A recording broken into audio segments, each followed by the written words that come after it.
Isang araw may isang babae na hiniwalayan ng kanyang syota. At naisipan ng babae na tapusin ang kanyang buhay dahil wala nang nagmamahal sa kanya. At ang kanyang lolo ay nasa hospital at ilang buwan na lang mawawala na ito sa kanya. Wala na rin siyang mga magulang dahil patay na ang kanyang ina at hindi na nagpakita pa ang kanyang ama. Kaya mabigat sobra ang dinaramdam ni Abigail. Gusto ng lolo ni Abigail na bago ito pumanaw makakita na siya ng lalaki na magmamahal sa kanya. Ngunit nagloloko ang boyfriend ni Abigail, lagi ito pumunta sa bar. Umiinom kasama ang barkada at ibang mga babae. Kaya hiniwalayan niya ito. Habang nasa bridge si Abigail na may malalim na dagat sa tapat nito, nakatingin ito sa malayo. Nadaanan siya ni Angelo na isang binatang pulis. Nag-alala ang binatang pulis sa dalaga dahil nag-iisa ito at nababasa ni Angelo sa mukha ni Abigail na mayroong mabigat na problema. Kaya hindi niya ito iniwanan. Tinanong ito ni Angelo at nagpapakilala si Angelo na isa siyang pulis. Gusto ni Angelo na tulungan ang dalaga. Kaya pinasakay niya ito sa kanyang sasakyan. Nalalaman ni Angelo na may limit na ang buhay ng kanyang lolo ni Abigail. At nalaman ni Angelo ang gusto ng lolo ni Abigail. Kaya sabi ni Abigail na baka mayroon siyang kakilala na lalaki na isang mabait, na pwede muna niya ipakilala na kanyang boyfriend sa kanyang lolo. Pero biglang nagbago ang isip ni Abigail, baka mapahamak lang siya lalo, katulad sa ginawa ng boyfriend sa kanya. Kaya sinabihan niya diretso ang binatang pulis na si Angelo. Sabi ni Abigail kay Angelo, "Sir, may hihingiin sana ako sayo. Sana pumayag kayo, dahil alam kong hindi mo ako ipapahamak, dahil mabuti kang tao." Sabi naman ni Angelo kay Abigail, "Ano yon Abigail?" tanong ni Angelo kay Abigail. Sabi naman ni Abigail, "Ngayon sana ang araw na ipakilala ko sa aking lolo ang boyfriend ko, pero hindi natuloy kasi natuklasan ko at nakita ko mismo sa aking mga mata na nagluloko ang aking boyfriend sa iba." Sabi naman ni Angelo, "So ngayon?" Sabi naman ni Abigail, "Pwede ba kitang gawin na boyfriend? Kahit sa araw na to lang at babayaran kita, promise, please pumayag ka na sir, para sa mahal kong lolo." At umiiyak si Abigail. Sabi naman ni Angelo, "Okay, Sedge, walang problema. So ibig sabihin ngayon mo lang ako magiging boyfriend mo ako, pero bukas hindi na?" Sabi naman ni Abigail, "Yes po sir." Sabi ni Angelo, "O, payag ako para sa mahal mong lolo."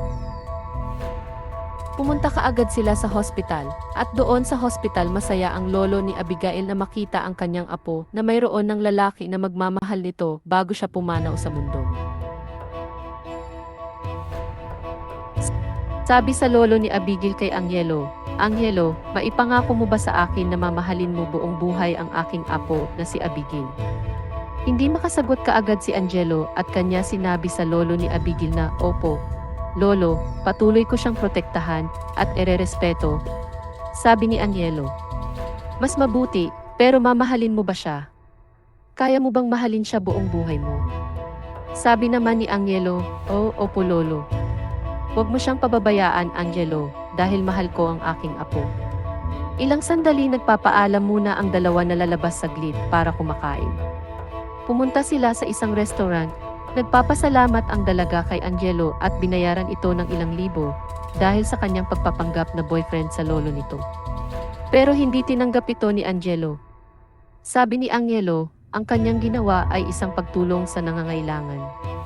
Habang kumakain ang dalawa, nakikita ni Abigail na nandoon ang kanyang ex-boyfriend, may kasama itong babae, kanilang kinakainan na restaurant.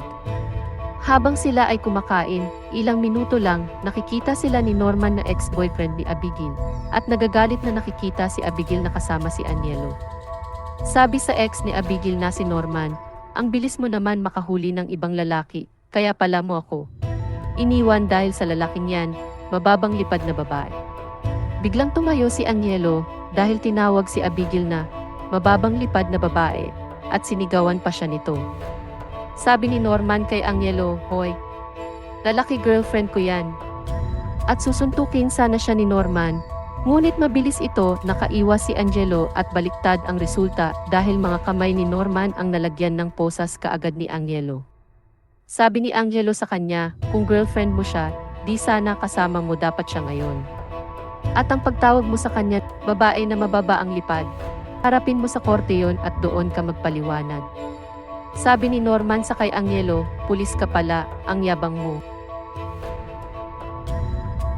Tanggalin mo ito, totoo naman na girlfriend ko siya sabi ni Norman. Sabi naman ni Angelo, kung girlfriend mo siya, bakit may ibang babae kang kasama? At sino naman siya sa buhay mo? Ibig sabihin dalawa ba sila sa buhay mo? At masisi mo ba ang girlfriend mo na loyal sa iyo, pero sinasaktan mo? At iniwan mo sa isang bridge sa tabi ng malalim na karagatan? Pagmamahal ba yon tapos tinatawag mo pa siya na babae na mababa ang lipad? Nadaanan ko ang girlfriend mo doon na umiiyak. Kaya dinala ko siya dito. At karapatan ko bilang pulis na protektahan ang kahit sino na nasa panganib ang buhay. Okay sir, sorry na nagkamali ako. Sabi naman ni Angelo, anong silbi ng selos mo kay Abigail? Hindi mo naman siya mahal, pinabayaan mo siya sa panahon na kailangan ka pero nasa ibang babae ka. Hindi mo naman napatunayan na mahal mo siya. Yung babae na dinadala mo dito ay isang malaking ebidensya sa iyong pagtataksil kay Abigail, diba? Please tanggalin mo na to, sabi ni Norman. Sabi naman ni Angelo, humingi ka ng patawad kay Abigail sa ginawa mo at bawiin mo lahat ng sinabi mo. Sumagot si Norman, patawarin mo ako Abigail dahil nabigla ko. Ngunit sinalubong ito ng sampal ni Abigail. Sabi nito, sana natauhan ka na Norman sa mga kasinungalingan mo, kitang-kita ko ang babae na dinala mo at dumidinay ka pa.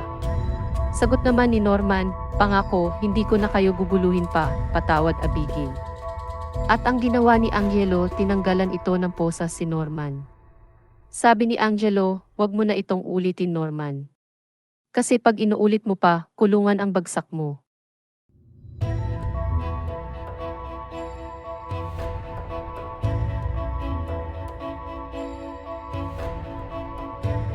Nagpapasalamat si Abigail kay Angelo dahil matahimik na ang kanyang pag-iisip dahil hindi na siya kukulitin ng lolo niya tungkol sa kanyang magiging boyfriend niya.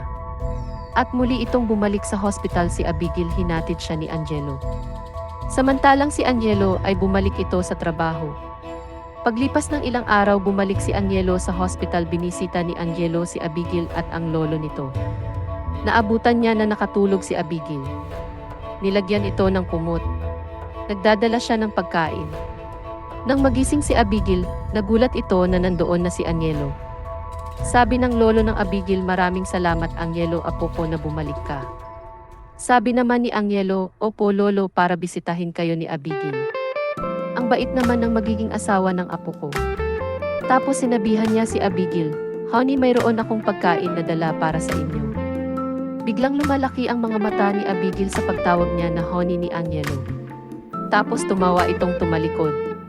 Baka mapansin sila ng lolo nito. Tapos lumapit ito kay Angelo, sabi ni Abigail. Sir, bakit nandito ka? Tapos na ang kontrata ko sa'yo. Tapos napangiti si Angelo kay Abigail, bakit bawal pa pumunta dito? At isa pa, hindi pa tapos ang kontrata ko ni lolo mo sa akin, di ba? At napakindat si Angelo kay Abigail. Tapos nagbablush si Abigail sa sinabi ni Angelo. Tapos sabi ng lolo ni Abigail, mga apo, kumain na ba kayo? Sabi naman ni Abigail, opo lolo, kakain na kami, mamaya. Tapos binalikan ni Abigail si Angelo na nagtitrip sa dalaga. Sir, nag-alala ako sa'yo, baka nakadisturbo na ako sa'yo. Anong sir? O sige ka Abigail, lagot ka ni lolo mo pag nakarinig yon na tinatawag mo akong sir. At tumawa si Angelo. Sabi naman ni Abigail kay Angelo, at isa pa sir, baka mayroon kang pamilya. Ibig ko sabihin asawa mo, o kaya girlfriend, tapos awayin ako. Sabi naman ni Angelo kay Abigail, oo, mayroon akong girlfriend, kaya lang hindi siya malambing sa akin, pero siya ang gusto kong pakasalan balang araw. Biglang nag-blush si Abigail, pero parang may tumusok na karayom sa kanyang puso. Sabi ni Abigail, bakit ganito ang naramdaman ko na parang nasasaktan ako, na nalalaman ko na mayroon siyang. Nakita ni Angelo si Abigail na parang bato, honey, hoy. Abigail, anong nangyari sa'yo, para kang wala sa sarili, sabi ni Angelo. May nasabi ba akong mali? Sagot naman ni Abigail, wala, Angelo. Sige, nakain tayo. Sabi naman ng lolo ni Abigail, mga apo, hali kayong dalawa, may sasabihin ako sa inyo. Sagot ni Angelo sa lolo ni Abigail, o lolo. Tanong naman ni Abigail sa lolo, ano po iyon lolo? Gusto ko na magpapakasal na kayo sa madaling panahon. Nagulat silang dalawa ni Angelo at Abigail. Ha? Ano? Sabi naman ng lolo, bakit nagugulat kayo? Sabi naman ni Abigail, lapo lolo. Pag-usapan po namin yon ni Angelo lolo. Sabi naman ni Angelo, walang problema yon lolo, pag-usapan namin yan, di ba honey? Malaking ngiti ni Angelo, tila ba na nadya na tripan ang dalaga. At napangiti na rin si Abigail at sumagot na nauutal, yes honey, pag-usapan natin. Natatawa na medyo natatakot si Abigail na mabuking sila ni Angelo na hindi niya ito totoong boyfriend dahil kinokontrata lang niya ito ng isang araw na maging boyfriend para lang may maipakilala dahil wala pa siyang nakitang boyfriend at ayaw ni Abigail na malungkot ang kanyang lolo dahil sa hinangad nito na mayroong lalaki na magmahal sa kanya upang mapanatag na ito bago ito pumanaw sa mundo. Habang nag-uusap sila may biglang tumawag kay Angelo na emergency at nagpapaalam ito kay Abigail. At lolo nito, parang gulat si Angelo at nagmamadali na tumakbo patungo sa sasakyan, abangan ang susunod na mangyayari.